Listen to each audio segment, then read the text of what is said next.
আসসালামু আলাইকুম ওয়া রাহমাতুল্লাহ। সময় পাল্টায়, কিন্তু সময়ের সাথে যারা ইতিহাসকে পাল্টাতে চায় তাদের পরিণতি কখনো শুভকর হয় না। আজকে ঐতিহাসিক ৭ই মার্চ, বঙ্গবন্ধু শেখ মুজিবুর রহমানের ১৯৭১ সালের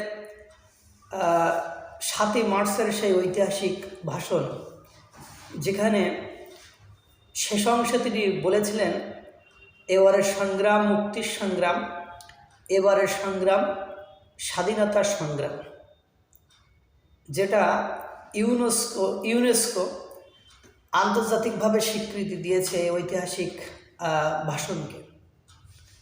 কিন্তু দুর্ভাগ্য হলো সত্য যে 2023 সালের এই ৭ই মার্চের সারাদিন বাংলাদেশের বিভিন্ন জেলা উপজেলায় ৭ই মার্চের সেই ঐতিহাসিক ভাষণটি বাজানো হয়েছিল।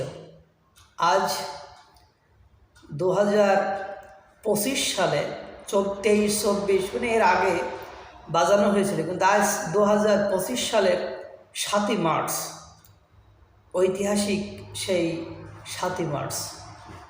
কিন্তু আপনারা কি কেউ শুনেছেন, কোনো মিডিয়াতে দেখেছেন যে এটা নিয়ে কথা বলতে, এটাতে আওয়াজ করতে? এটাই বাস্তবতা। একটা জাতি যখন তার প্রকৃত ইতিহাসকে ভুলে যেয়ে ইতিহাসের বীরদেরকে অপমান করে সামনে এগিয়ে যেতে চায়, তখন ওই জাতির, ওই দেশের, ওই রাষ্ট্রের ধ্বংস অনিবার্য হয়ে দাঁড়ায়। আপনারা ইতিমধ্যে দেখেছেন যে বাংলাদেশের বিভিন্ন যে স্থাপনা আছে, প্রতিষ্ঠান আছে, সেখানে বঙ্গবন্ধু শেখ মুজিবুর রহমানের নাম পরিবর্তন করে অন্য নাম দিয়েছে। যেমন বঙ্গবন্ধু স্টেডিয়াম, সেটা পাল্টানো হয়েছে। বঙ্গবন্ধু শেখ মুজিবুর রহমান টানেল পাল্টানো হয়েছে। তারপরে যমুনা সেতুর যে বঙ্গবন্ধু সেতু ছিল সেটা পাল্টানো হয়েছে। পাশাপাশি বাংলাদেশের বিভিন্ন যে শিক্ষা প্রতিষ্ঠানে হল বা শিক্ষা প্রতিষ্ঠানের নাম ছিল সেগুলো পাল্টানো হয়েছে। কিন্তু সবচেয়ে হতবুদ্ধিকর এবং সবচেয়ে নিকৃষ্টজনক যে কাজটা হয়েছে সেটা হলো বঙ্গবন্ধুর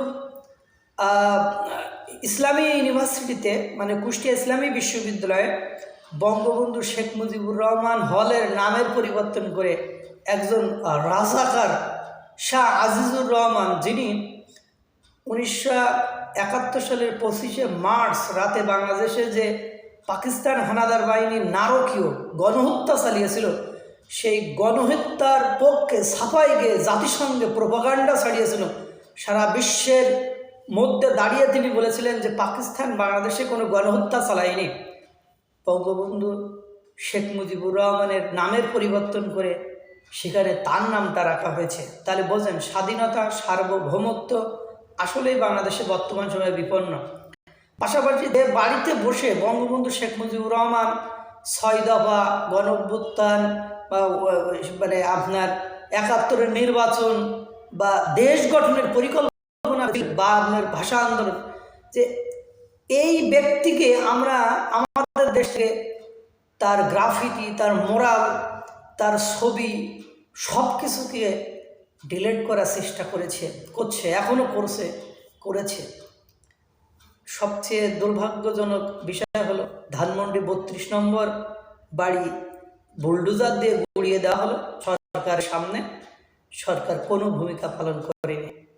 যদিও ঐতিহাসিক ৭ই মার্চের দিবসটিকে বাতিল ঘোষণা করা হয়েছে, এ নিয়ে যখন বাতিল করেছিল অনেক কথাবার্তা হয়েছে, কিন্তু আজ সেই শেখ মুজিবের ভাষণ আর শোনা যায় না। আজ মনে হয় যে মোহাম্মদ আলী জিন্নাহ বাংলাদেশের জাতির পিতা হয়ে গেছে, এরকম একটা অবস্থা। সেদিন একটা ছাত্রদের অনুষ্ঠানে দেখলাম মোহাম্মদ আলী জিন্নাহর ছবি আছে, সেখানে মাওলানা ভাসানীর ছবি আছে, কিন্তু শেখ মুজিবুর রহমানের ছবি নেই।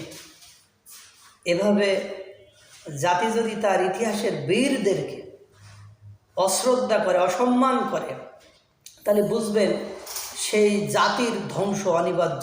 এই যে অভ্যুত্থানে যাদেরকে আপনারা বীর মনে করছেন, তার একজন ছাত্রদের দ্বারা হেনস্থ হয়েছে, বা ছাত্রদল যার দ্বারাই হোক হেনস্থ হয়েছে। সার্জিস আলম এক নারী শিক্ষার্থী, প্রাইভেট বিশ্ববিদ্যালয়ে বলছে, আপনারা মার খাবেন না তো কে খাবেন?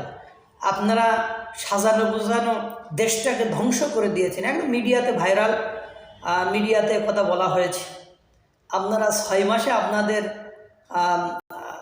সঠিক জায়গায় থাকতে পারলেন না, সেখানে 9 মাস রক্তক্ষয়ী যুদ্ধ, তারপরে 23 বছরের ইতিহাস, নির্যাতন নিপীড়নের ইতিহাস বাংলাদেশ শূন্য করে গিয়েছিল পাকিস্তানিরা। সেই শূন্য দেশে বাংলাদেশের শেখ মুজিবুর রহমান যে ক্ষমতা নিয়েছিল, তাকে আপনারা এভাবে অপমান অপদস্থ করেন, এটা আমার কাছে কখনোই গ্রহণযোগ্য নয়। আল্লাহ তাআলা সকলকে ভালো রাখুক, সুস্থ রাখুক, এবং বাংলাদেশে যে একটু সুবুদ্ধি দিক। আসসালামু আলাইকুম ওয়া রাহমাতুল্লাহ।